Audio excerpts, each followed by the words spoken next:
দর্শক, রাজধানীর CNG filling স্টেশনগুলোর চিত্র জানাতে সরাসরি যুক্ত হচ্ছেন সহকর্মী আলভি রায়হান। আলভি, এখনকার পরিস্থিতি কি দেখছেন এবং সরবরাহ নিয়ে কি বলছে পাম্প কর্তৃপক্ষ, বিস্তারিত জানাবেন।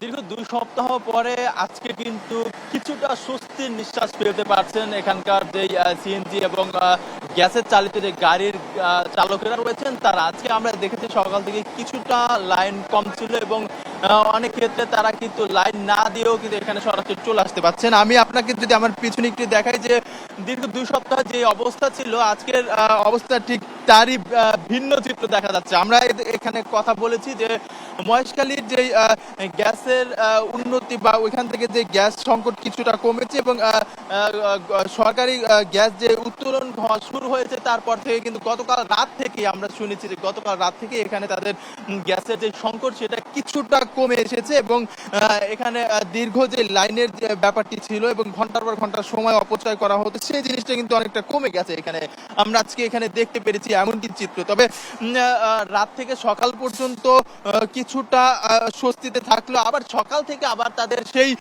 চাপ বেড়েছে, আবার একটু পরে কিন্তু আবার তাদের স্বাভাবিক হচ্ছে, এমনই কিন্তু হচ্ছে। আসলে সংকটটা কিছুটা কমলেও কিন্তু এখন পর্যন্ত পুরোপুরি তাদের সেই সংকটটি কমেনি। তবে তারা এখানে মালিক পক্ষ বা পাম্প কর্তৃপক্ষ যারা রয়েছে তাদের ধারণায় এভাবে যদি চলে আসলে সংকট কিছুটা কমবে এবং ২-১ দিনের মধ্যে সেই সংকটটা আসলে পরিত্রাণ পেয়ে তারা কিন্তু আসলে স্বাভাবিক যেই ব্যাপারটি রয়েছে সেখানে পৌঁছাতে পারবে, এমনটি কিন্তু তাদের আসলে ধারণা করছে। আমরা বেশ কয়েকজন গ্রাহকদের সাথেও কথা বলেছি, তারা কিন্তু আমাদেরকে জানিয়েছিলেন যে তাদের যেই সংকট ছিল, তাদের যে লম্বা লাইন ছিল সেটা এখন আর তাদের পোহাতে হচ্ছে না। তবে এখানে ব্যাপারটি হচ্ছে সেই লম্বা লাইন না থাকলেও কিন্তু তারা এই গ্যাস পাম্পে এসে তাদের যেই পর্যাপ্ত গ্যাস মানে পুরোপুরি যে গ্যাস তাদের প্রয়োজন দৈনন্দিন জীবনে সেটা কিন্তু তারা পাচ্ছে না। কিছুটি কম পেলেও তারা কিন্তু হচ্ছে সেই লম্বা লাইন বা দীর্ঘ সময় অপেক্ষা করা সেই ভোগান্তিটি কিন্তু কমেছে।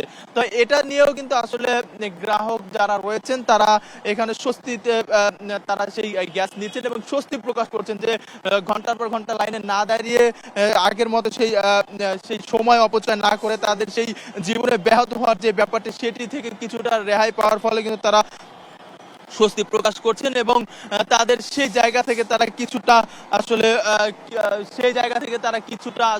স্বস্তিতে আছেন এবং তারা চাচ্ছেন যে এভাবে চলতে থাকলেও তারা মোটামুটি চলতে পারছেন এবং যদি এভাবে হয় আসলে যে গ্যাস সংকট সেটা যদি এভাবে স্বাভাবিক হতে থাকে তাহলে ২-১ দিনের মধ্যে তাদের এই গ্যাস সংকট কমে যেতে পারে, এমনটি কিন্তু তারা আশা করছেন। এই ছিল আমার কাছে গ্যাস সংকট নিয়ে সর্বশেষ তথ্য।